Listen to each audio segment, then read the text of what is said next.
All right, let's get this going with our short committee members today. I'd like to call this meeting of the Costa Mesa Sanitary District Citizens Advisory Committee to order at 6:05. I'd like to start out with roll call. Shane Smith. Here. Tom Brenneman. Sue Lester. Here. Phil Marsh. Monty Fields. Present. Mike McElroy. Jana Oak. Elodie Katz. Andrew Nielsen. Here. Albert Graham Jr. And Chair Mike Carey. Here. Thank you. Thank you, Nolani. Okay, I'd like to start out with opening it up to public comments for anything that's not on our agenda tonight. Is there anybody from the public that would like to speak? I do want to mention, Mr. Chairman, you did receive a written comments from Mr. Jim Mosier, which a copy is with you on your table. So Mr. Mosier cannot make it tonight, so he submitted his comments in writing to you. Okay, thank you.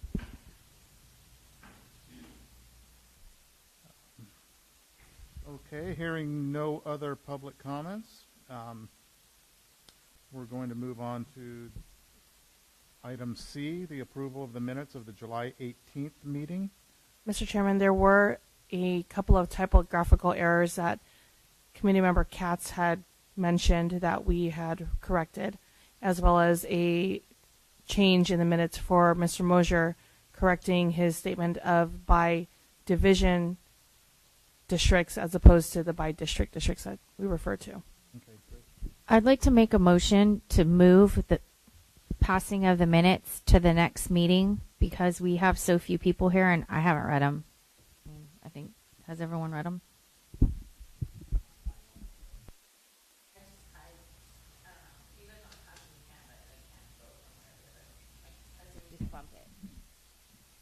Right, the amended minutes were not part of the docs that we were sent, were they? The amended one? Same set of minutes, but the Just the amended. were just Okay. a couple of words different. So there's a motion on the floor to suspend voting on the approval of the minutes until our next meeting, which I believe is September 12th. Is there a second to that motion? Sure, I'll second that. All those in favor of waiting to approve the minutes, say aye. Aye. Aye. Opposed? Abstentions? Okay. Abstention. Okay. One abstention. Motion carries to postpone the approval of the minutes. The next item on our agenda, I believe, is a presentation from Scott regarding did I skip one? The Discovery Science Center? Yes, thank you, Mr. Chairman. I'll start with an introduction, and then we do have a guest speaker for this item. As you might recall, last month, the committee recommended the staff to bring back school programs that we sponsor with the school year just about ready to begin here real soon. So first on your agenda, we're pleased to present to you the Eco Challenge, which is presented by the Discovery Science Center of Orange County. We've had a partnership with them since 2012, and they put on a very interactive learning program for 6th grade students about recycling. And the great thing about the Eco Challenge program is when they first kicked it off, the program, they were telling students about the 3 source separating system, right? You have your blue can for recycling, your green can for green waste, and your black can for trash. Well, as you know, we all mix waste. We do mixed waste. We throw all our waste into one can. So the Discovery Science Center was gracious enough to amend their program to accommodate our program, and then in 2015 they amended again for the organic recycling program. So we're very pleased with that. So I don't want to get too much into it. The guest speaker today is Tony Solorzano. He's the director from Strategic Planning, I believe, from the Discovery Center. So I'm going to turn over to Tony. He does have a presentation for you, and he'll be up on the podium to give you the presentation. Yeah. Thank you so much, everyone. Thanks for having me tonight. Again, my name's Tony Solorzano. I'm the Director of Strategic Development. Let me know if you need me to use this. I feel I can get you all pretty well. And I've been with the Cube for about 8 years. I'm pretty involved with the Eco Challenge education program that you guys have been a part of. So I'll take you through a little bit of information about Discovery Science Center, Discovery Cube now as we're known. I'm sure most people know us as Discovery Science Center. We're a 501c3 nonprofit organization. We do have 3 locations. So the flagship in Santa Ana. In 2014, we opened up a new location in Los Angeles. And now we are the museum that's running the Discovery Cube's Ocean Quest, which you may know as the Newport Nautical Museum or Explore Ocean. So we took that over a couple summers ago and are transforming that kind of into the Discovery Cube style programming. All in all, we see about 1.1 million guests per year, and that's throughout all 3 facilities. Our mission is that we inspire and educate young minds through engaging science-based programs and exhibits to create meaningful impact in the communities that we serve. So we always kind of keep that at heart whenever we're doing any of these programs that are going out into classrooms. Some information about those very programs. A lot of people don't realize that in terms of seeing students, we see far more students outside of our walls than we do inside of our walls. So we see about 350,000 kids every year in classrooms. So we have a large staff of teachers that are going out on a daily basis and teaching everything from the waste and recycling programs such as this, all the way to doing cow's eye dissections, pig hearts, all sorts of stuff. So you name it, we probably have a program that encompasses it. We do 110,000 students of those 350 through partner education, which are partnerships exactly like what we do with you guys, where an agency has a message, has a particular thing that they want to get out to communities, and we find a great science-based way to teach that to students. We do a lot of water education. We've been doing the Municipal Water District of Orange County's water education program since I want to say 2007 or 8, something like that. So we see 64,000 kids in Orange County on that program alone. We also do about 10,000 through these waste and recycling programs. So we do a large number in Orange County. We also do some up in the Los Angeles County area. And that's good enough to be ranked second nationally. So of all science and technology centers in the United States, we're number 2 when it comes to seeing students outside our walls. Everyone always asks me who is number 1. I believe, I believe it's the Franklin Institute back east. They have a really robust outreach educational program. So we're here to talk about the Eco Challenge educational program. So it all really began in 2012 with the grand opening of the Eco Challenge exhibits, which are at Discovery Cube Orange County. So you can see us doing the green ribbon cutting. It's comprised of 3 different exhibits, the first being Race to Recycle. We have a waste truck. It's kind of a carnival-style game where different types of waste is making its way around a conveyor belt. Each piece of fake waste has an RFID chip in it, and each one of the little stands is tasked with finding a different type of waste. And there's a timer that counts down. After 15 or 30 seconds or so, it'll switch to a different type of waste. The kids are grabbing off the conveyor belt, scanning across, trying to identify the different types of waste. We also have the Eco Garage. The Eco Garage is set up like a typical garage that could be found in any home. And what we have there are we're trying to get students to identify items that need to go to a household hazardous waste collection center, whether it be used paint, oil, aerosol cans, etc. We always have fully emptied aerosol cans as well as partially emptied aerosol cans, so it's a little bit of a trick question. We want to get kids and families really to think critically. I always love to point out when we opened this, we had a bunch of representatives from different haulers that were there. Some sponsored the exhibits, and we will not name who, but there were representatives that weren't able to get all of them correct, which just goes to show no matter how deep into this that you get, you might not know all of the things that need to go to a household hazardous waste collection center. And then the largest part of the exhibit is the Discovery Market. So students check out a shopping cart, and they have 6 different levels that they can go through, just general everyday tasks, picking out food for your lunches, planning for a picnic, etc. And you make your way through the market, scanning the items just like you would at a shopping center. That would be best for the environment. This can be asked in a number of different ways, ranging from let's look at 3 or 4 different packs of carrots, whether it be bulk carrots, individually packaged baby carrots inside of an individually packaged thing, and which is better or worse for the environment. We'll ask it in multiple different ways. Part of that, when we got that original exhibit, we also applied and received a grant through Orange County Waste and Recycling for a 2-year educational program. It started as 15,500 students. We've since brought on a number of other city partners that have been participating in this. The whole objective was to increase proper waste diversion We also still wanted to hit the California State Science Standards. That has since been amended to the NGSS, the Next Generation Science Standards.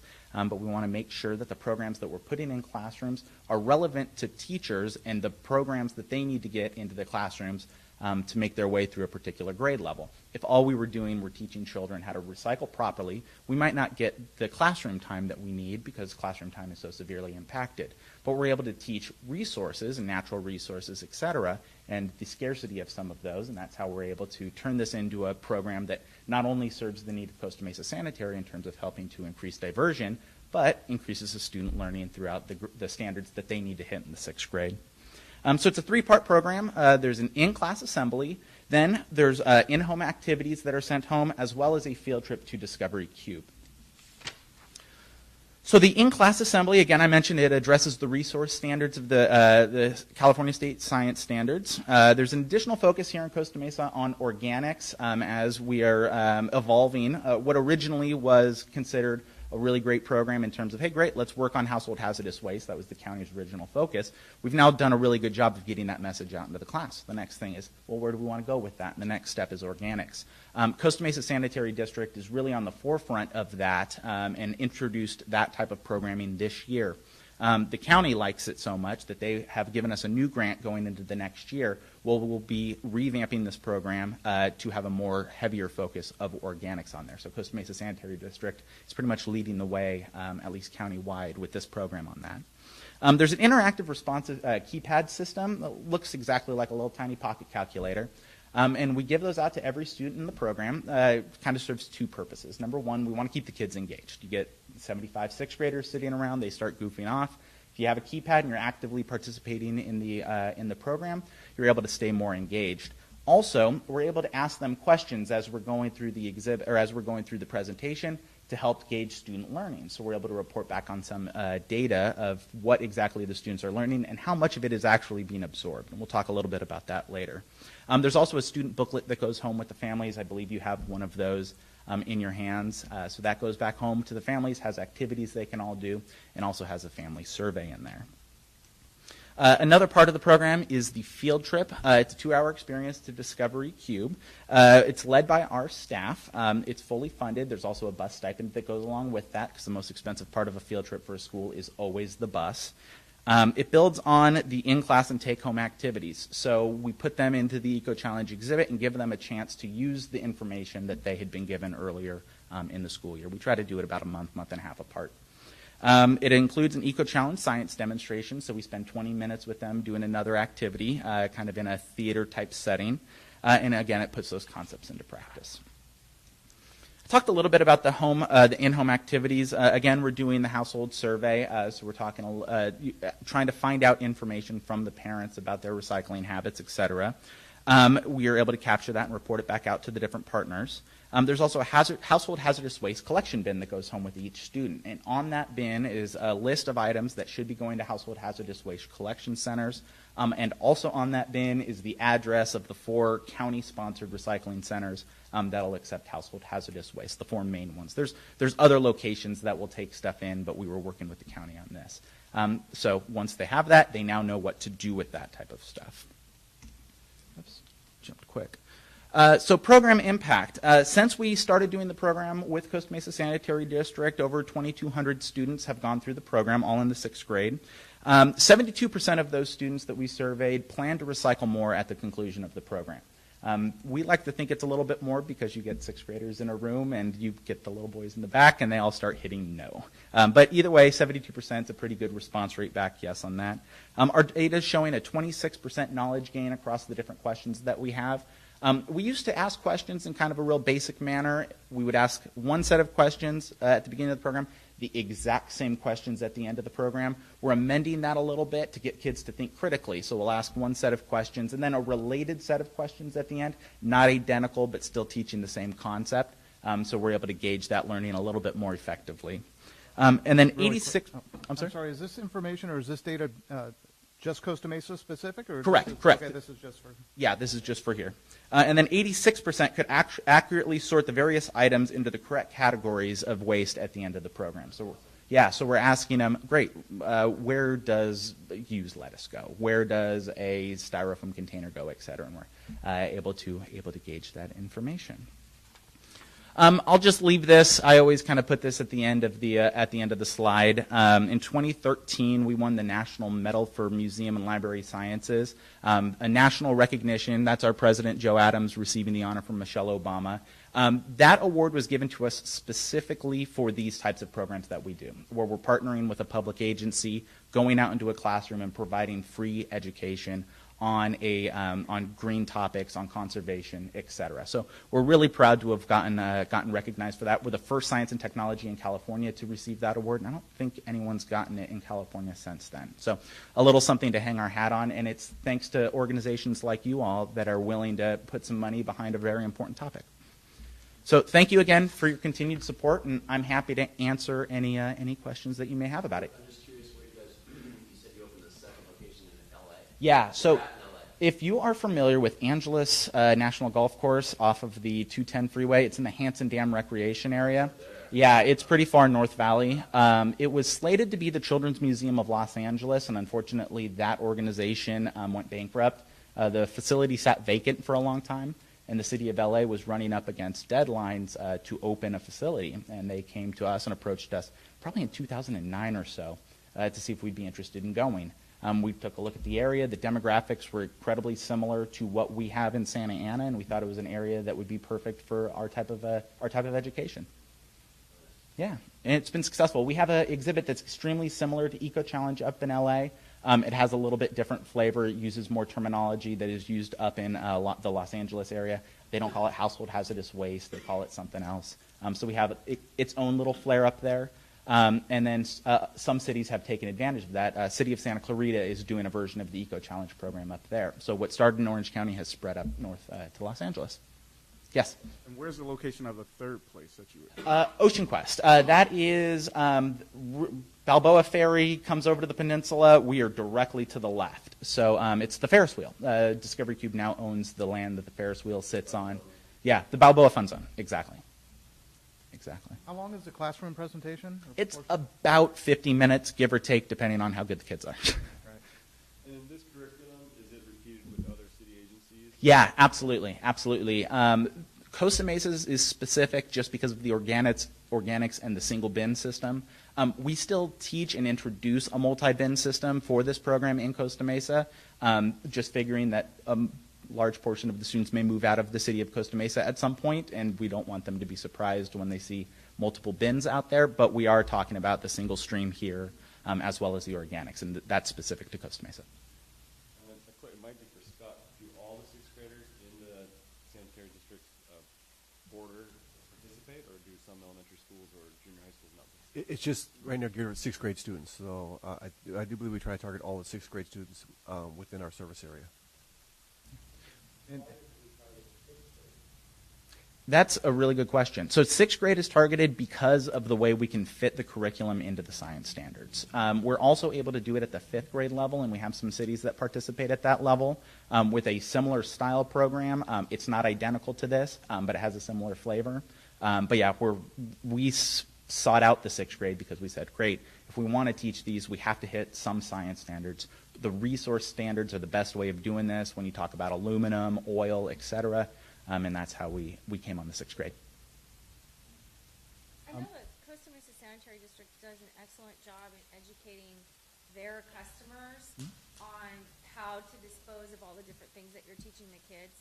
Do you guys make mention to any of the children that go through the program, specifically for our area, about the best way to dispose of some of those things if they live, say, in an apartment complex where everything goes in a dumpster? Great question. Yeah, we do. We do address that.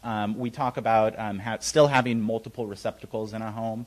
So you'd still have a recycling can or a trash can, and while you would be still putting that into the same single dumpster, if you're keeping those things separate, it makes it a lot easier on the hauler side to then spread that apart once it gets to a sorting facility. How is the Sand District getting this information out to the schools? Or are you marketing to the schools, or are we waiting for them to come to us? I can answer that. So Discovery Cube has 6-ish or so full-time individuals who their sole job is to work with schools and schedule these programs. So normally we start scheduling in March, April of the school year prior. So this past April, May, we were working with schools for this coming year to get them interested in a program. These programs book up relatively quickly when you consider it's a free field trip, a free in-class assembly, free in-home resources. Schools tend to be pretty receptive to that program. But we handle the booking and promotion on our side. I just have one last question, and I don't know if this is out of bounds, but is there any way, or would it be appropriate for you guys to give information to the students from our district on the OCC Recycling Center? Only because we have a state-of-the-art recycling center right here that maybe people would be able to utilize to dispose of grease and things like that, or even make some money with their recyclables as opposed to throwing them in the dumpster. I don't know if that's out of bounds, but Yeah, sure. And really, I'll work with Gina. And Gina, if you want to just make a little note, we can circle back on that, on how to incorporate something like that.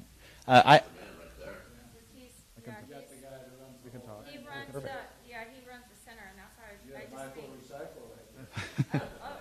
I've been surprised to find out how many people don't realize that OCC Sure. has a recycling center.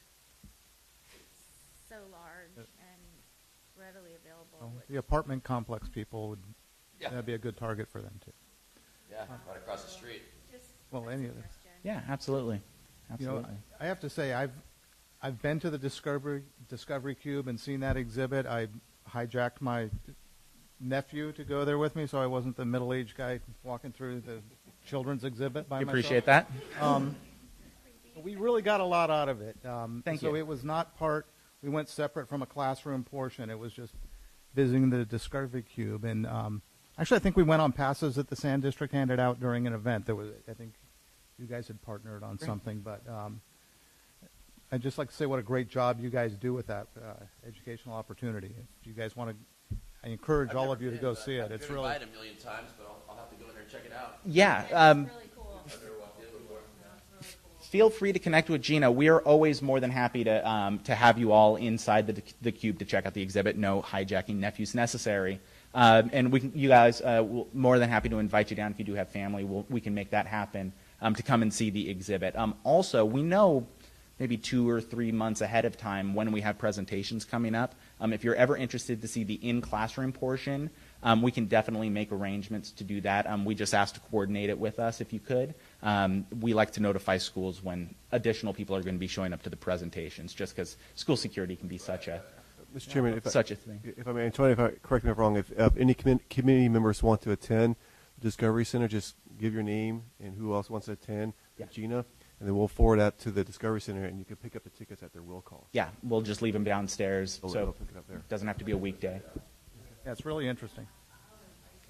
It's a great place. It's fun. Very well done. Like you say, that supermarket experience in there is worth the price of admission alone. Yeah. I didn't. Oh, go ahead.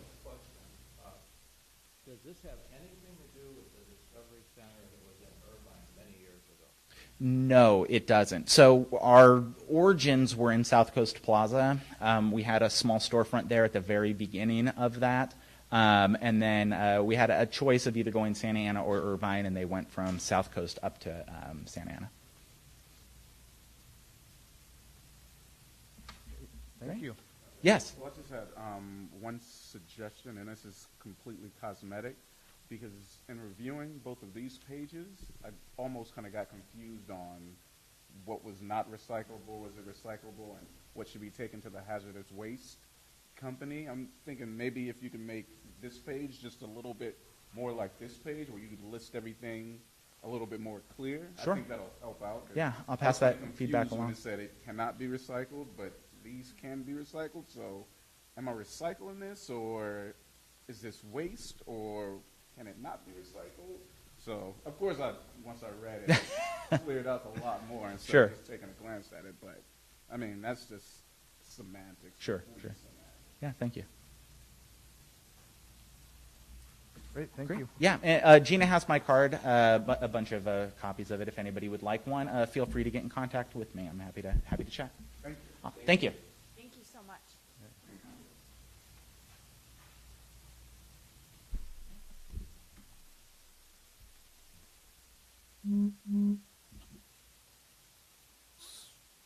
So to clarify, is the board looking for direction? Just to some common support? suggestions on that. Yeah, that'd be very helpful. Thank you, community member Fields, for those suggestions. Something like that. That's very helpful to us. Yeah. So, anything else? Just Informational only then? yes, yes. No action? I think it's a wonderful program. I honestly you. think the board should support it. Thank you. Scott, a Yes. question that would kind of pertain to this as well as the next one that I think you're going to go over. Yes. Does the board allocate like a total budget? Is it a percentage of revenue that you want to do for outreach and educational programs? And increase it? Or? Yeah, it's not a percentage. It's basically, we'll talk to the Discovery Center how much it's going to cost to do this for a whole year. They give us a number and we just plug it in.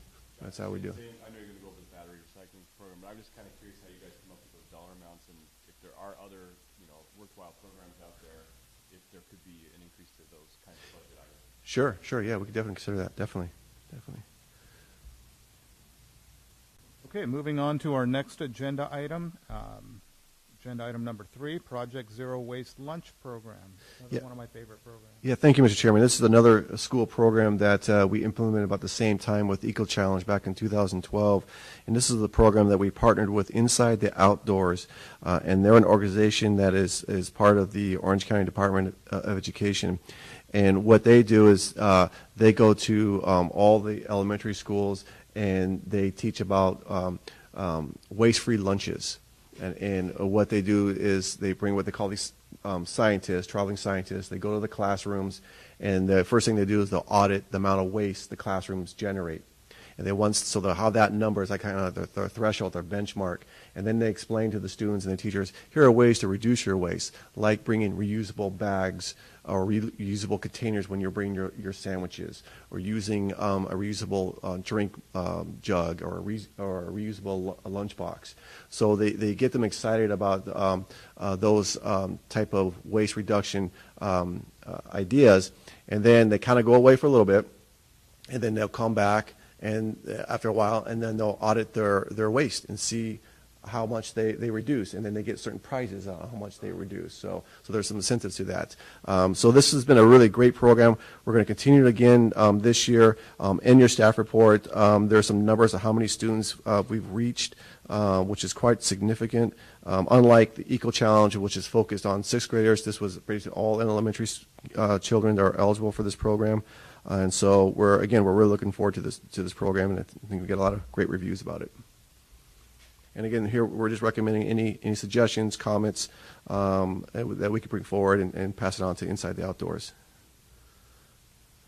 Who are the employees or the educators that go on site? You said they're programs administered by the Orange County Department? Yes, they're from Inside the Outdoors, which is a separate organization. So it's their staff that go out to the schools, and they're the ones that coordinate with the schools when they arrive, all that stuff. And so, yes, they do, absolutely. And Inside the Outdoors has stable funding right now. I think a couple of years ago it was questionable whether they were going to make. Yeah, I've never heard any funding issues with Inside the Outdoors. Like I said, our program it's costing us. We pay them almost $20,000 a year for this program. They do have a lot of other outdoor activity type programs. I'm not sure how much those cost, but I haven't heard anything about them being in financial problems. No, we don't. So this is really, what's that? Well, you don't provide services for any of them. No, we don't. Schools are the arm of the state, so they can technically use any hauler they want to, technically. But our programs is really to encourage students to change their behaviors and bring those behaviors back at home, and that's where we'll see the difference, hopefully, in our programs. And I'm just curious, high level, as you consider programs like this one with support, do you expect to see an ROI on it or not really? More just an educational? Yeah, no, we don't, nothing on R&I. It's more an educational, again, trying to change people's behavior. If they're going to change their behaviors on reducing waste in the classroom, maybe they can also do that at home as well. Education and awareness. Correct, thank you. What you're trying to do. Absolutely. Absolutely. So do these funds go directly to Inside the Outdoors? Correct. We have a contract with Inside the Outdoors that goes directly to them. Do you know how many schools in Costa Mesa participated last year? And this is just elementary schools, correct? Correct. Let me think. I thought. That's okay. Well, we reached, since 2012, we reached over 12,000 students, and we're going to reach an additional 2,500 students this year. So I don't know how many classrooms that is. So I mean, typically the classroom is 30 students per classroom. So I think kind of get an idea how many classrooms that is. So. And I think they're probably just using the revenue to fund the staff to go out and administer the program as opposed to the prizes or. Yes. Yeah, I think you're right. I think the big bulk of it's the staff that's costing it. Yeah. So I've seen this in action too at a couple schools, Davis Magnet School in particular, and they do a lunch program over there, Waste-Free Wednesdays. It's institutionalized throughout the entire school year, and it's really neat to witness because the kids come up on Wednesdays, and I've served as kind of or helped serve as a judge, and they'll come up and show the lack of disposable products they have in their lunches, and the reusable mugs and a lunch pail and the bento boxes and no baggies and no juice boxes and stuff like that. And then if they have a waste-free lunch, they're rewarded at that school. Their mascot is the Ducks. They get Ducks dollars that they can save and take into the front office at the elementary school and get things like reusable containers and pencil holders and things they're not just trinkets that you would use once and throw away. They're actual educational reusable things. It's a great program. What about the children who get subsidized lunches? Are they integrated in any type of way? And subsidized, I mean like they, at the school with probably lunch tickets. I don't know. That's a great question. I don't have an answer for that. I'll have to look into that. That's a great question. I'll look in and report back to you on that one. Thank you. Gina, can you jot that down for me? Thank you. I mean, I just think it'll be good to kind of integrate them into it also. Yeah. As opposed Well, to thank you. Good question. the lunch as opposed to the ones who are subsidized. That's great. I didn't even think about that. Thank you. Good. John, one other question for the funding of these programs is once the board and yourself, they approve and like help presumably develop the curriculum, after that is really just writing a check with kind of minimal responsibility? No, we send our staff. Gina's been there, Nabila. They go, they watch it, they monitor, and then making sure that they're following through what they said they're going to do. Yes, definitely. We hold them accountable. Definitely. Yeah. And we do that with Eco Challenge too. We go to the class and make sure they're doing what they're saying they're doing. Yeah. Thank you. That's another program that I'm in full support of. No, thank you. Next item then? Anything else? No? Okay. Next item, school fundraiser, the alkaline battery recycling. Yeah, thank you, Mr. Chairman. We're really excited about this program. As we indicated in our staff report, for about 18 years we had a very successful telephone book recycling program for the schools, and it was a way for schools to learn about the importance of recycling, but at the same time earn some money to help buy some supplies. And as you see through those 18 years, we collected over 216,000 books, which is 825,000 pounds or 428 tons. And we donated over $150,000 to the schools in those 18 years. But as we saw back in 2013, we had the fewest amount of books submitted because, the internet. Makes sense, right? Yeah, they're pretty much obsolete these days, right? And so, but we still believe that was a very good program. We need to continue that of educating our students and also giving the schools some extra help, because they're tight on money, so give them some help to earn some money to buy some supplies. So staff came up with the alkaline battery recycling program, and it's really blossomed into a very successful program. We had our best year last year, the most schools ever participated. We had 18 schools participated, which was the most we ever had, and it's really simple. It's almost a year-round program. All they got to do is bring batteries, and they put it in a bucket. So the kids, they can put them in their pockets and put them in the bucket when they come to school, and then the school lets us know when we empty the buckets. We weigh them, And then, it's really kind of a friendly competition. Whoever gets the most poundage, then they get $1,000. And second place was 600. Did you say that Costa Mesa Sound District created that battery program? Yes. That we did that? Yes, we did that. Yeah, we created the program. So with the assistance from CR&R, they have a subcontractor that comes picks up the battery, and we don't pay them. They fund that for themselves, right? CR&R. Yeah, so we don't pay anything for CR&R. The only thing comes out of our pockets the money we pay for the schools. And as you see in the staff report, the board of directors changed the way the awarded amount, and that was because this last year we had some schools, Davis Elementary Schools. That school always kicks butt. They win all the time. They're just really into the green, and they always win the money. But there was another school. I think that they collected like 1,300 pounds. I mean, they did a really good job, but they only got $300 out of it. And we said that's not right. They really. They came in last place.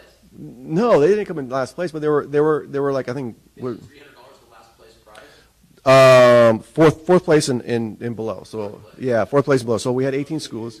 Met a minimum weight. Yeah. The lowest price, so there could have been. The minimum weight. Yeah. Sonora come in second, I think. Yeah, I don't remember the top of my head, but there was a school that had like 1,200 pounds, and they only got $300. And we just think that wasn't right. They put a lot of effort into it. So we went back to the board a couple of times with some recommendations, and they approved the new amount that's on your staff report. So now first place gets $1,200 instead of $1,000. Second place will get $1,000. Third place gets $800. Anyone over $1,000 will get $500. And even if you get under 50 pounds, the previous program, if you submit less than 50 pounds, you didn't get nothing. You didn't get anything. Now if you do under 50 pounds, you'll still get $100. They still try to do something. Yeah, So they should get it. exactly. So we think this is going to be fantastic. Hopefully, all the schools will participate. It's a great program, and I commend Gina and Nabila, my staff, for putting this program on. And so, really excited about this program. Happy to answer any questions from you. I'm curious, and I don't know if Scott or maybe Chairman Mike could answer, like the process of recycling a battery, like how successful is it, and is it a profitable thing for those that do it? Or do they sell those to the manufacturers of batteries? Does anybody know? Proper disposal. Right. I think calling it a recycling program is somewhat of a misnomer. It's more of a collection program, and they're disposing of them safely as opposed to recycling them. What do they do with the batteries? When you say dispose of them properly, what's done? They're taken to a house. I'm not sure the process of breaking them down. But No, I don't know, but the bottom line, they don't go to the landfills, so there's no opportunities for them to contaminate the water source or the groundwater. So that's why we do this. They are recycled and reusable. I don't know how it's done. Right. That's a good More of question. an We can do some educational research in that. Gina, can you know how our batteries recycling? We'll do a little research and report back to you on that. That's An good. educational campaign to let people know that you can't just throw them in the trash. I knew that, but I just didn't know what we actually did with them. I can assure you this is a very competitive program as well. We have some of the schools or students or parents come to my facility asking if they can have batteries so that they can get them for their program. We deny that request, but schools are really competitive about it. I remember being on the no, that is good. It is good. They want to spur the competition. That means the word's getting out. I remember being on the conversations about what to when the district was looking at transferring from a telephone book recycling program to another collection program, and at one point there was discussion of doing the CRV beverage containers or aluminum cans or collect those through the schools, and the conversation evolved that some of the schools in the city, the kids and their parents are using the money generated from those cans and bottles to actually feed their family, and we didn't want those kids to feel out of place of collecting them to support the school as opposed to supporting the family. So the district made the right decision of Thank you. doing a battery collection program. Yeah, great.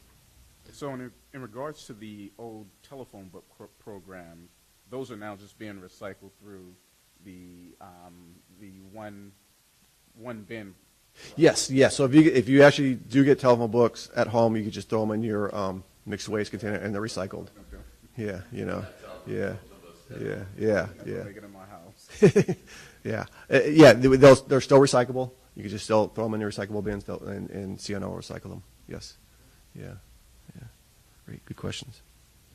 Anything else? Thank you, Scott. Thank you. Okay, next item is the Goodwill donation event. Yes, thank you, Mr. Chairman. Big event. So put this on your calendar, please. Saturday, August 18th from 9 a.m. to 3 p.m. Thank you to Chairman Mike Carey and OCC Recycling Center for partnering with us and the Orange County Goodwill. This is our second time we're having a donation drop-off event. I did attach to your staff report a story that I found that surprisingly how many clothes people throw away every year. According to the survey, 81 pounds of clothes are thrown away a year, which this ends up equates to about 26 billion pounds of textiles and clothing ending up in the landfills. A lot, and from the survey, people are saying they're not aware of organizations accepting clothing, or maybe it's just too much of a hassle. So we have worked with a program with OC Recycling Center and OC Goodwill, which is kind of like our household hazardous waste roundup, where we'll have cones set up at the OCC facility, and you just drive up, and people will come in and just pick up the materials out of your cars. And yeah, clothes. We usually Clothes.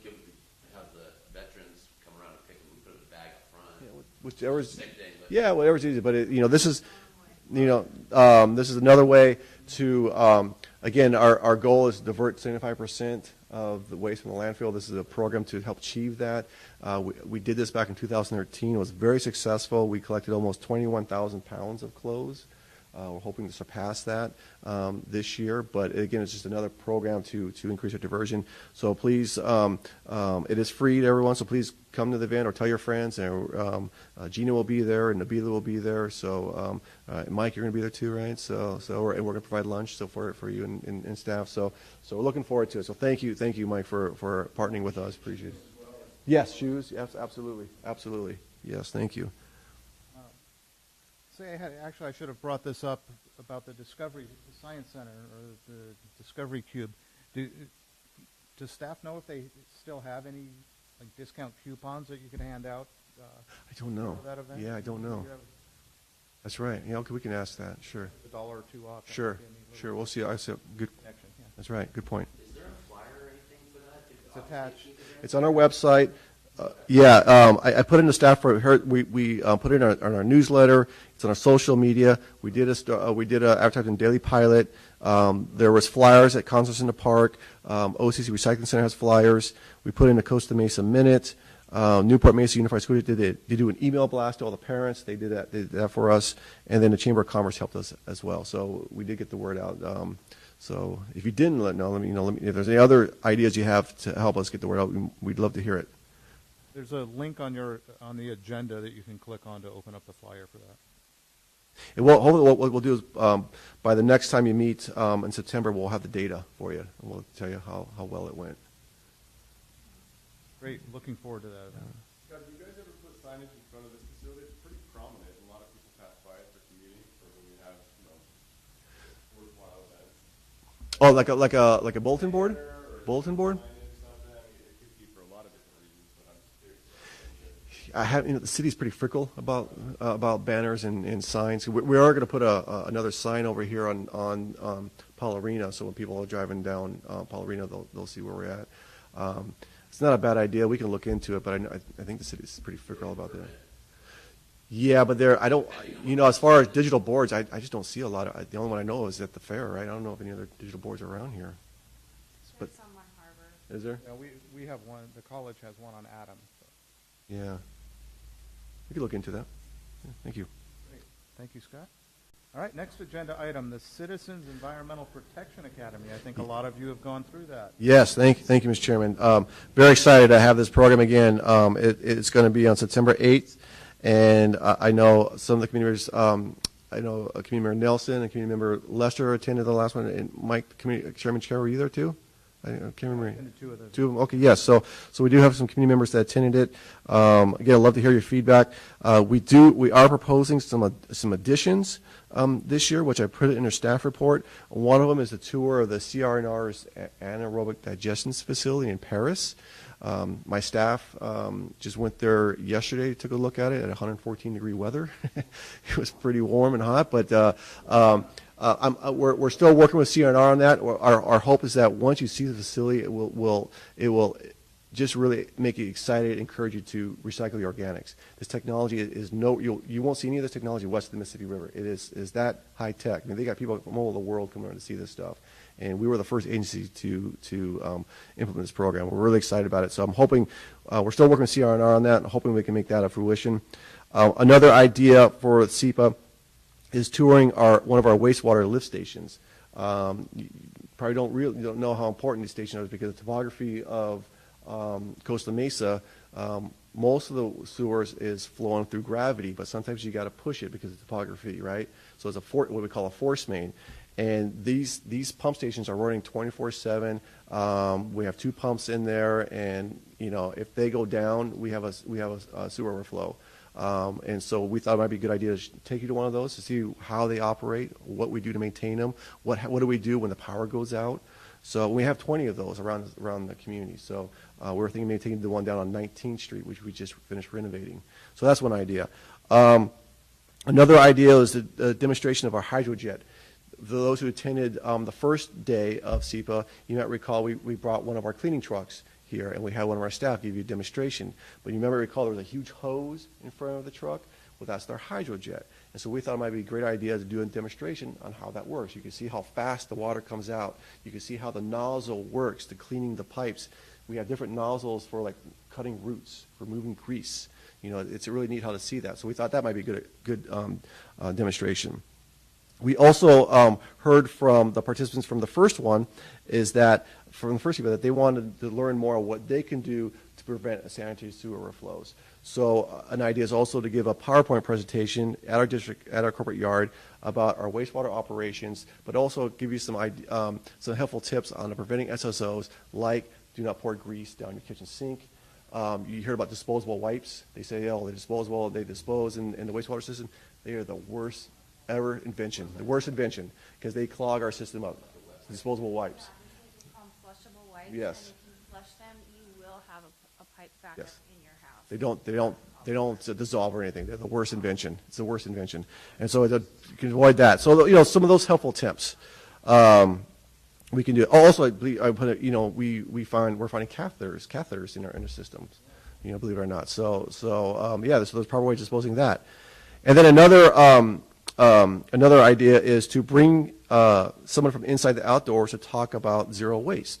There were some participants who said, well, what can I do to reduce the amount of waste I generate? So maybe there's some ideas from inside the outdoors, because here's some ways you can buy that's recyclable, or buy some items that are reusable, stuff like that. So those are some of the ideas. I'd love to hear from community members that attended the first one. If you have any ideas that you thought would be worthwhile, do you like these 5 suggestions? Anything else you think we're missing? Now's the time to let us know, because we're really excited to get this kicked off again. Yes? I can't say enough great things about that program. I mean, I knew zero going into that, and it was phenomenal. Well, thank you. It was seriously top notch from top to bottom in terms of your agendas and your transportation, and it was interesting. And the people that work at all of these places that presented us with all the information, including your own staff and yourself, are so passionate about what they do that I was interested the entire time. It wasn't like you're sitting there going, oh, Lord, we're going to have 45 more minutes. It wasn't like that at all. I mean, time flew by, and it was amazing.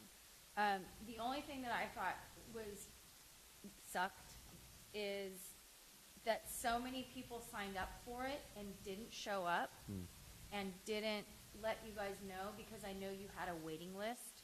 So I don't know a better way to have people reserve their spot and maybe, I don't know. Maybe we do a follow-up. Make a deposit. But even senior centers, when they rent a free bus to go to the casino, they charge people $10 to make sure they show up, and then when they show up, they get their $10 back. So I'm not saying that's the solution, but it was tragic to me that so many people that wanted to attend weren't able to attend, and a lot of people didn't show up without calling. So I'd like to see you guys figure out a way to make sure people have skin in the game and they're going to show. I would love the opportunity to see, like the anaerobic Digestion facility. Yeah. digestion center in Paris, and if maybe there's a way that you guys can work with the city of Costa Mesa and the TV department, where maybe they could film it and make some type of movie for you guys, or if you have the capability of doing that, and then maybe run some of these educational things on Costa Mesa television so people can see. Yeah. Those are. Because it's really important information that you give to people, and I make a lot more responsible decisions and go out of my way to do things properly now that I know how to do them. And I think that's true with most people. They'll do the right thing if they know what the right thing Right. is. Right. But it's an excellent program. Well, thank you so much. The only reason I didn't go to it Yes. is that it was on a Friday. Oh. I work Monday through Friday. I wish that they would do, I wanted to go to all of those. Yeah. And I couldn't go to any of them. We do have some Saturday ones, so it's. They should do all of that on Saturday. But Okay. That's most about the job. Yeah, good point. Okay, thank you for that. Some of the visits have to be on a weekday, right? Just the facility. Like, Yes, because of I think the Orange County Sanitation District, Orange County Water, I think we had to do it also on Fridays. As far as videotaping CRNR's facility, I think they have some propriety issues. I don't think they'll allow us to do that. So that's why they kind of just give us slides, still pictures. They're good with that. And I know they tried to explain the 80 facility if you went to their CRNR, their facility in Stanton, the transfer station, but it's not the same thing unless you're there. You know, once you see that technology, and I think that they're up to, I think it's $56 million, and most of that's their own money they put into that system. It's phenomenal. It really is something else. So. I think that's another thing that you can stress, and I thought this, like I thought when you went to these disposal places that they were filthy. Yeah. Full of trash. These places have cleaner floors than the stock rooms at Nordstrom. And Nordstrom stock rooms our floors are pretty clean. These floors are waxed and clean and shiny, and it does not smell like what you would expect it to smell like. And I think that probably scares a lot of people away. Why? Because who wants to go to a quote dump? Yeah. You know what I mean? Yeah. But it doesn't. You Well, said no, sound like but a clean floor scares no, but people people don't know that. I was stunned, like, and impressed. Yeah, that's a good point. You might be right. Yeah. Tell them it's a clean facility. Don't worry about the smell. Yeah. Have you guys already built out the agenda? This seems like a pretty ambitious agenda for one day. I take it this is not. No, these are just some ideas. I don't think we can do all of them, but these are just some ideas we're kicking around. Yeah. Yes, I know. Well, we're pretty well on it right now. We just need some fine tuning, and these are just pretty much the fine tuning of it right now. Is these other ideas we're thinking about, and I'd like to hear your suggestion. No, this is several days. But it's not concurrent. So it's like what is it? Once every 2 or 3 weeks or something? What, 2 weeks? I can't remember. We try to do one each week in September. Okay. The first one will be September 7th. Yeah. Yeah. Yeah. Will it be on a weekend? Right now, we don't have any scheduled on the weekend. Okay. We're aiming for Friday because that's what we got for the feedback from. Gotcha. Okay. Yeah, and the feedback from most people who come on a Friday. Are a lot of people retired? I don't know. I don't think so. I don't think that. You better be there. I mean, the only reason I didn't go to any of that is because I'd be at work. And I'm just Should have called. Mister. Yeah. calling sick. Yeah.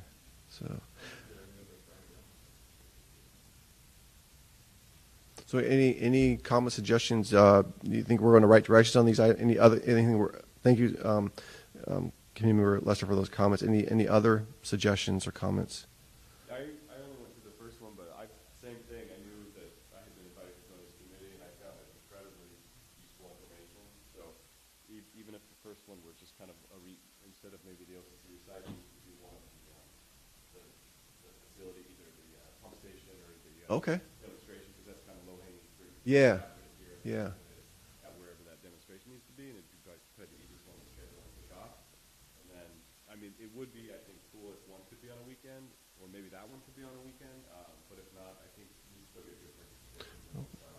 Let me talk to our staff. Maybe, the one that I know the Friday ones is because of Orange County Sanitation and Water District, but if it's just us, maybe we can do it on Saturday. I'll talk to staff. That'd be great. Yeah. Want to see that truck demonstration. Okay. Okay. I like the idea of the zero waste information too. Okay. Good. Good. That's good. Yeah. That'd be good information. Definitely. Very good. Thank you. Okay, thank you, sir. Zero waste facilities, corporate facilities in West Central. There's zero waste adjacent facilities. So let's see. A good example of a zero waste facility is, it's not in Costa Mesa, it's just over the border in Irvine, is the Rico Electronics, right off of this street, right off Red Hill. And they're happy to do tours over there too. I have an automotive background at some of the automotive plants there. Right, Toyota does that. They just moved. If you candy bar in, you take the wrapper out. Right, right. Pack it out. Okay, the next, thank you, Scott. The next item on our agenda is topics for future Citizens Advisory Committee meetings. I know we talked a little bit and highlighted the list at our last meeting. Is that your goal here? Yes, if I may, Mr. Chairman. So last month staff gave you a list of topics to consider for the 2018, and the committee directed staff to put it in a quarterly timeline. So what you have here is the first 2 quarters of 2018 with our recommended list of topics. I do want to make a couple of comments. Obviously, for the next meeting on September 12th, we'll talk about performance measurements, the state of the district review. So we're going to do a state of the district presentation. This is where President Schaefer comes and speaks to the public about our accomplishments this past year and what we're doing, what looks ahead in the future for us. Also, website review. This is a good time before September 12th is to review our website. Just if you have a chance, just do some surfing on our website, and then we'll put it on the screen here. And if there's some suggestions you think, maybe there's some information you can't find, it's hard to read, we love to hear your comments how we can enhance our website. And then I also, on October 10th, I have number 2, which is proposed changes to operations codes to recuperate costs for denying staff access to easements. I'm going to probably move that up to September 12th because my district attorney has already prepared a draft ordinance, and so I'd like to get your comments on it. And to kind of give you a little background on that issue, we have a lot of our system is over 50 years old, so we have some easements that are in people's backyards because eventually they built homes on these easements, and so we have pipes in people's backyards, manholes in people's backyards, and we have to go into those backyards to clean the pipes, to inspect the pipes. And 9 out of 10 times, it's not a problem with residents. They go ahead, come in there, and we're in and out. This past year, we had this one resident, I won't tell where he's located or anything, but he just refused us to have access to his property. And we went there twice. He still said no. We ended up having to go into court to get an inspection warrant on him. And if he still refused, then I had to go back and get a forced entry inspection warrant. And that means I had to get PD involved. I might have to get, he had the dogs. That means I had to get animal control involved. So you can imagine all these costs that we're recuperating. Didn't go that far, but we did have to get we did have to go to court. We had to go in front of a judge and get an inspection warrant. And once we showed him that inspection warrant, he said, yeah, okay, come on in. But this is after we already proved to him, hey, we have an easement, we have the right to be on here, we're not going to disrupt anything in your property, we just need to get in and get out. So you can imagine how much man hours that took. My hours, my superintendent, my code enforcement. Yeah, it took that. So we want to discourage people from doing this in the future. So if he or someone else does this again, then we're going to send them a bill. And that's what this ordinance is intended to do. So we'd like to get your comments on that, if you think this is the appropriate way, or if you have any suggestions. So I'm going to present that to you at your next meeting, and I'd love to hear what you have to say. So that's if there's anything else you want to see on this list, you want to see sooner, or if there's anything on this list I'm missing, please let me know. And then in January, I will send you for the whole year of 2019. The quarterly reports timelines for the other items. So, but this is what we thought would be appropriate for 2018. So any questions?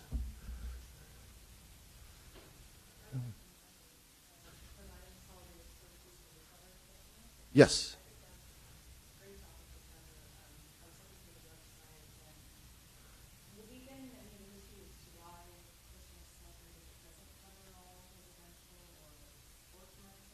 I can go into that, sure. Yeah, I can. Want to put that as a little bit of history of Costa Mesa Sanitary District? Yeah.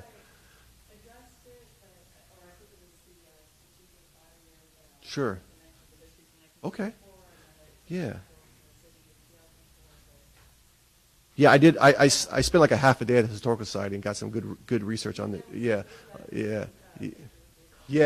So I found some good history about CMSD. I think none of my board knew about it either. So I'm a history buff, so I love history. So I enjoyed finding some of the history of the CMSD. So I could share that with you, absolutely.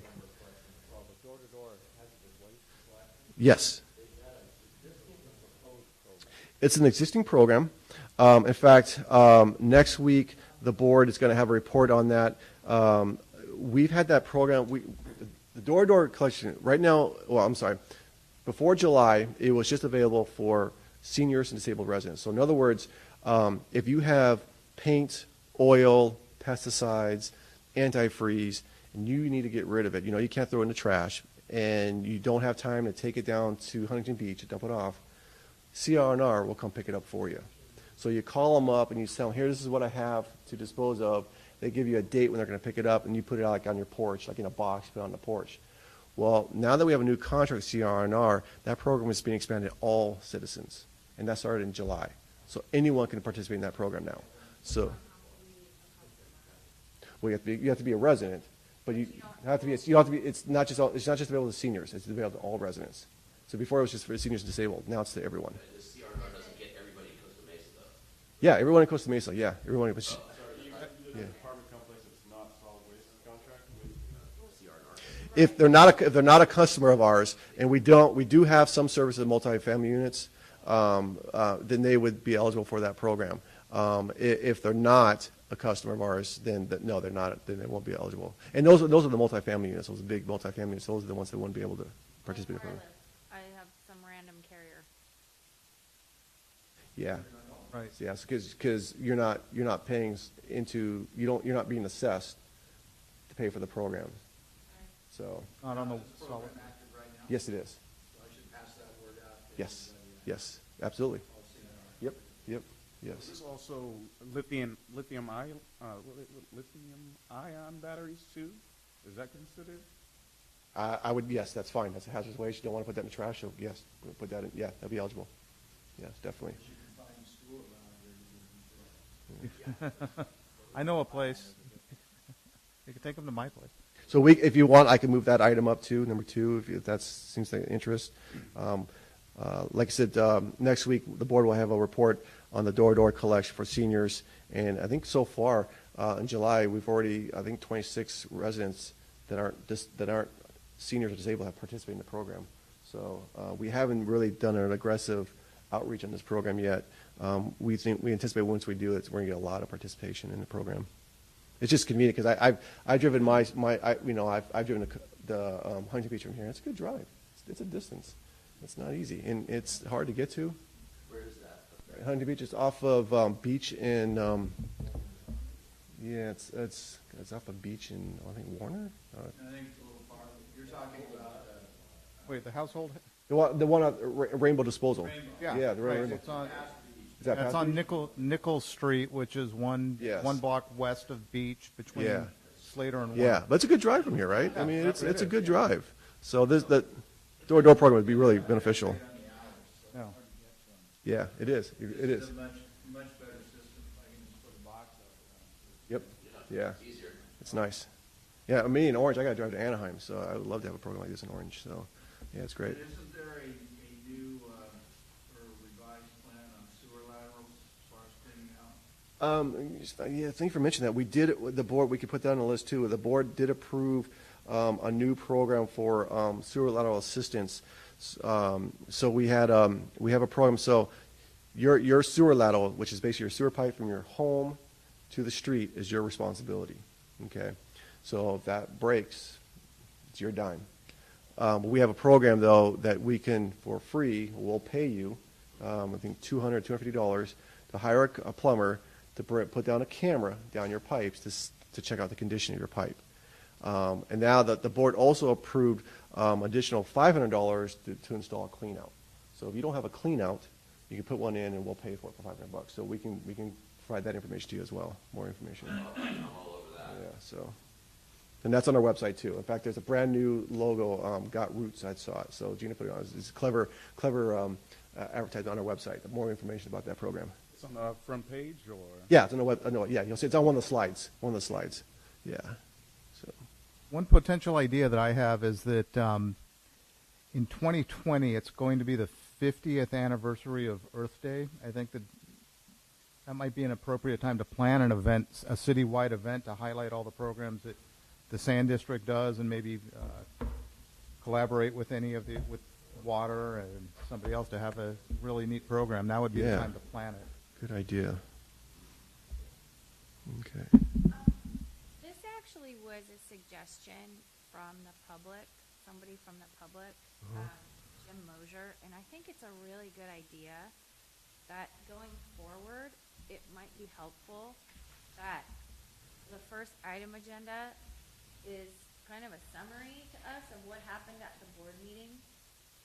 I don't know if you planned on talking about this at the end of the meeting, but, you know, the board voted on what our recommendation was in terms of dividing the districts. And, like, we haven't even talked about that. Should we include? We can include that here at the end with board and staff Sure, comments? yes. Well, for today, but maybe going forward, should the review of, or a summary of the board meeting that has passed Sure. be an actual agenda item? Because I don't know, I mean, I went to it, I was able to. And I don't know if anybody watches those. I know some people do, but I think it's important for all of us to see what the board is doing with our recommendations, or see what the board is addressing and what they're deciding on. And we might find some topics that way of things that we think are important that we should talk about, in addition to what staff recommends. You can go to the board meetings. Sure, anybody can go to the board. Anyone I can go. like to just go to the board meetings. I agree with you. I just got off an airplane from Okay. Okay. Sure, not a problem. If that's what the community, I could provide you a summary of board action. Sure, not a problem. No problem. Okay, all right. I guess I can. Oh, wait, I'm sorry. I'm sorry, I had one other question about that, about our different topics that we had, because I did see in October 2018, we have the second quarter budget report. Yes. I'm assuming that's Q2 for 2018, right? It'll be, yeah, it's for fiscal year 18-19, yes. So what about for Q1 2018? We've already, I give that to you. We gave that, wait, so which number are you looking again? Which? This is the. Oh, okay, second quarter. So, second quarter, so, I'm trying to think. So I give reports. Okay, so, maybe I misquoted. That should be the first quarter. Yeah, that's my mistake. That should be first quarter. Okay. First quarter, because that would be for June, July, August, September. Yeah, that's my mistake. Good catch. Thank you. That would be the first quarter budget report in October. Gotcha. Thank you. Okay. Great. Yes. Yes. I don't know if it's quite as urgent, but I know for a time the board was working with the city regarding affordable buses. Yes. I understand the survey results were strongly disliked, but I did notice on one of the questions there was actually quite a large contingent of people who weren't sure. And actually, the people who were very relevant actually were very close. Yeah. I don't know if that's the right idea, but is there a concern about a hepatitis A outbreak, and is that something we should be discussing? You know, I think we fought the good fight, but the restrooms is kind of a dead issue right now. You know, I was at this morning, the city and the Chamber of Commerce had a town hall meeting with business communities to kind of address some of those concerns out of that survey. And so I attended that this morning, and that question did come up about hepatitis A, especially with this needle exchange program coming out here real soon. The city's trying to fight. You know, the city, I don't think there's any data out there yet to know if there is going to be a hepatitis A break, but the city is aware of that, and that's why they're trying to fight this needle exchange. I don't know where we can go from here on that. If homelessness is an issue, you think this district can help? We're definitely open to that. Yeah, definitely. Because I know the board wants to be a partner with the city on dealing with the homeless issue. So, thank you. Yeah. Okay, great. That closes that item. The last item on our agenda is any board or staff comments? Question, Scott, is generally one of the board members going to try to be present for this meeting? I thought that Yeah. maybe like a liaison. Yeah, no, it surprised us too. We thought President Schaefer and Secretary Schaefer were going to be here, so I'm surprised they're not here. So I'll find out what happened.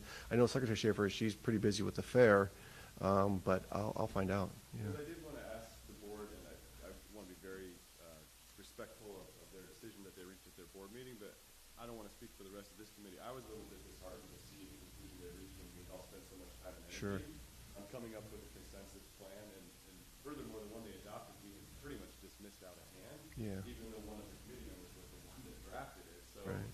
I was kind of hoping to hear their reasoning. I know I could go back and watch the board meeting. I was not able to attend, but if you can speak to that, or I'm curious if Absolutely. the district staff agrees with their voting decision.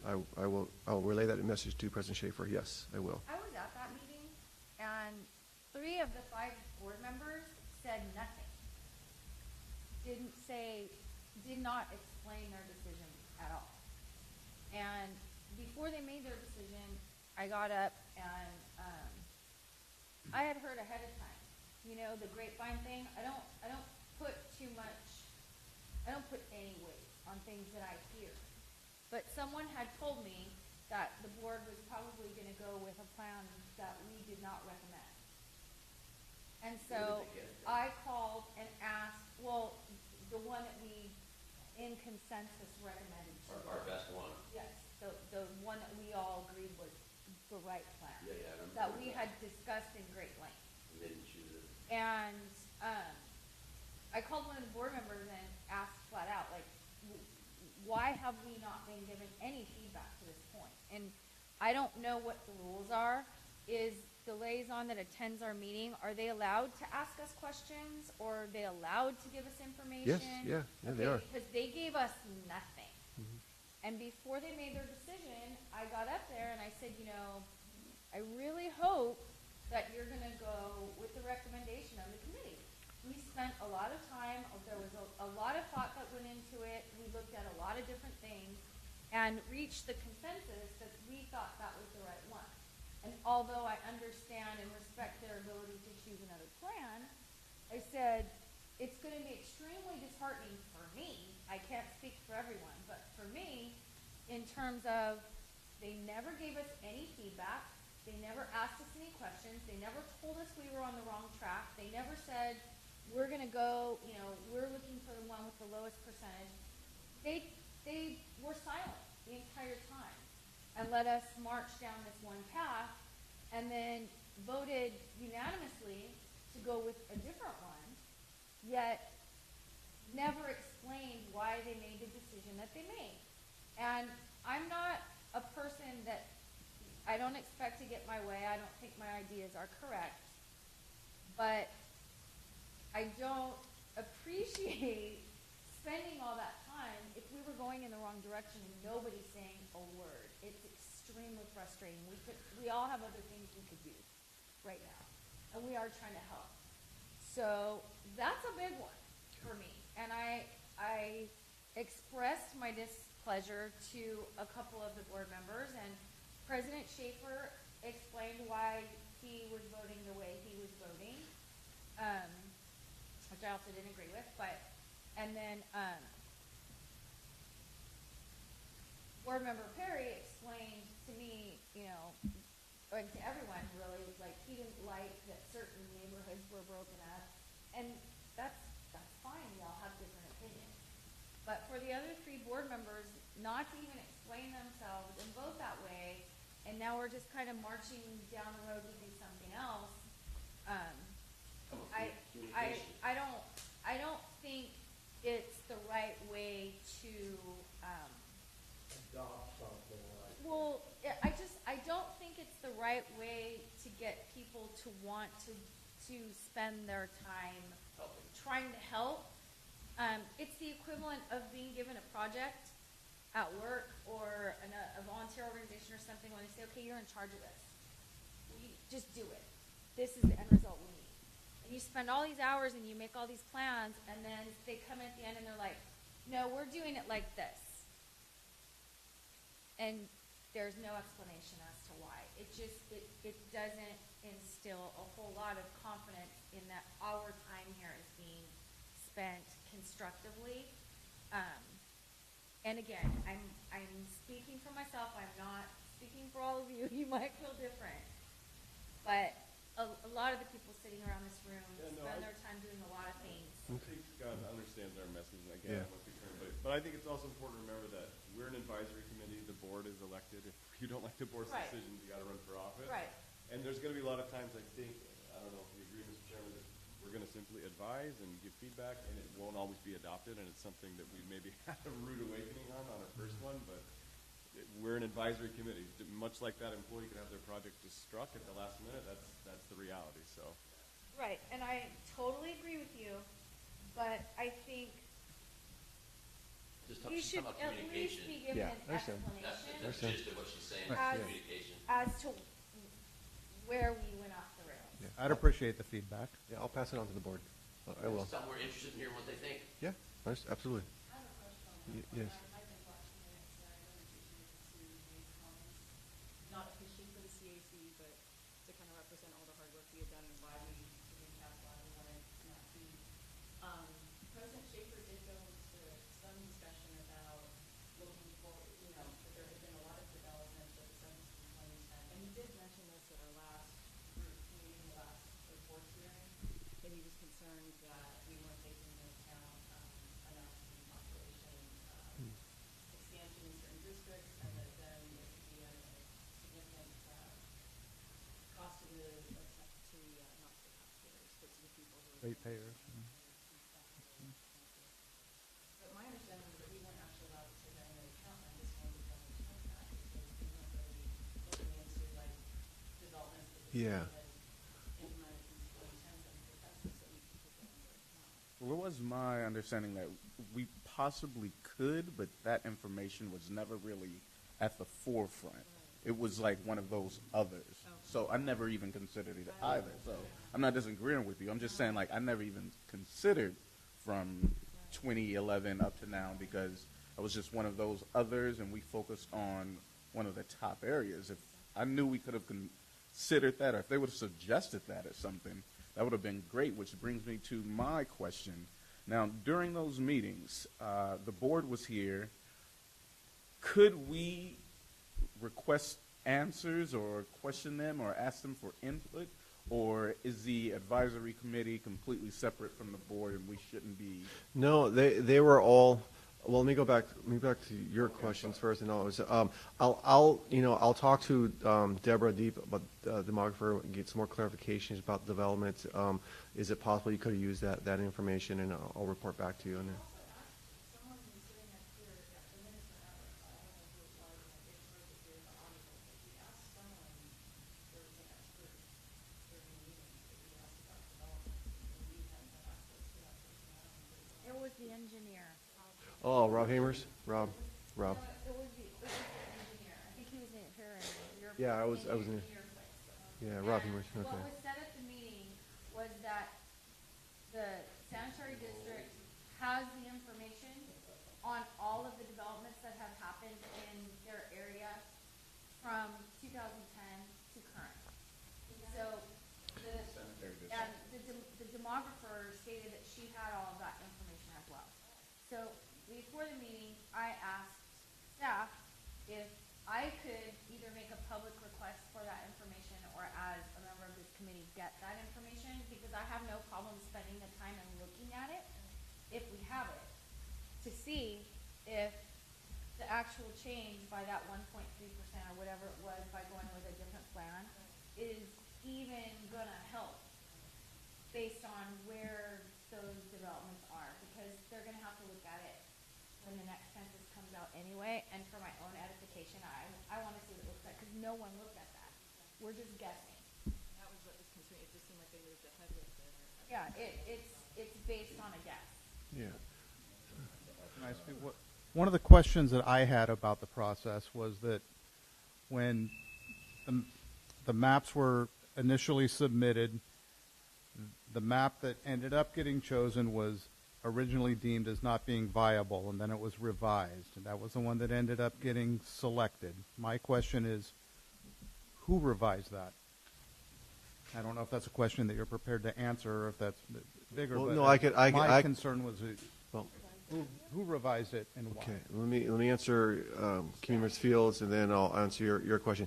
Yes, the board could talk, discuss, because it was a properly posted meeting. So they were here as a board, so they could discuss it with you. They just chose not to. Okay, You know, so they could. I Yeah. just need to make a better effort. Yeah, on that. yeah, they could. No, I'll answer that, Mr. Chairman, because it's been quoted in the paper. Staff directed Deborah to revise it, only because remember that there was a 10% threshold, right? And that Plan E was 12%. We said, well, it's at least worth exploring that further. And so we asked her to revise it and trying to keep the integrity of the boundaries of the original plan. So that's what we did, and she did that. And so that was from staff. Because it was his map. I know. They didn't revise it. They didn't ask him to revise it. No, it's staff made that. Staff made it. Wow.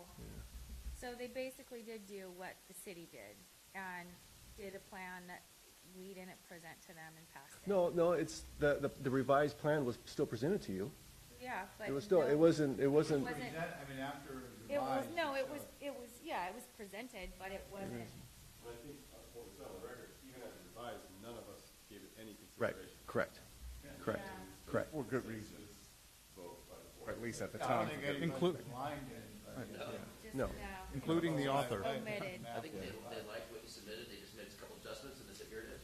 Yeah, That was they it. said, It wasn't that big of a deal. they said, here's the map, and then we're gonna, we, Deborah. A couple adjustments, little tweaks, and there it is. Tweaked it, and we got it close Yeah.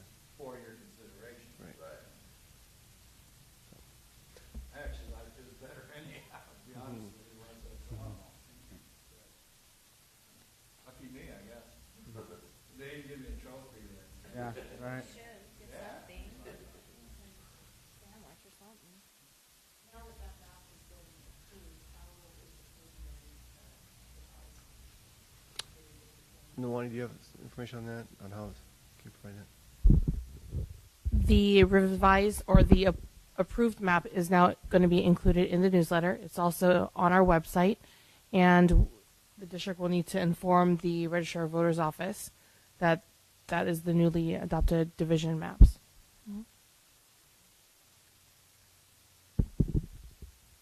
Okay, are there any other? I do have comments. One comments. Yes, before we adjourn, I do want to share with the committee some good pieces of information. It's my honor and pleasure to let you know that Nolani Minway, our district clerk, is going to be awarded Staff Person of the Year from the California Special District Association. So big deal. That's pretty cool. So we're very, very proud of her. So I just wanted to pass it on to you. Congratulations. So thank you. That's it. Thank you. Any other comments, staff? Or no? I have one question. All right. Fire. Actually, I have two. Sorry, you guys, to be me right now. You were speaking about like looking at the website. Did that one rabbit hole ever get closed? Do we know? I believe so. Agendas where it kind of split into three different places? Okay, thank you. And then what was the other one? What? Oh, okay. So, no, this is quick. So, if anyone, this committee, anybody, decided that we as constituents think that the board should have term limits, what's the process of that? Does the board actually have to The board votes on it. vote on having term limits, or I don't know, because this is a special district, I don't know what the rules are, and that may not be a quick answer right now, but that's something that I'm really interested in, because I think anyone elected to any position should have term limits. Okay. I'll have to refer to our handbook again and how an item like that can be discussed. So I'll get back to you on that. Okay, and I'm just bringing it up because the shift to districts, maybe that would be a good time to slide term limits in there. I thought they were applying term limits now to Virginia's district. No. They were. No? Oh, I thought I read that somewhere. You just keep running over and over and over. Oh, okay, okay. Water doesn't have, Mesa Water doesn't have term limits either. No, they don't.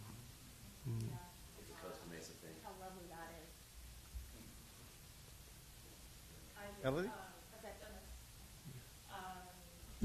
I just wanted to mention, I think Sue had mentioned this before, the audio feed, it was so hard to hear in the last meeting. I had to turn it up. Audio feed for this meeting? No, For the board? For last board's recommendation, when they authorized draft one, just to kind of see what happened. Is it because I'm not speaking into the mic? Well, that was my question, but even like the demographer, when she was talking in the mic, it went in and out.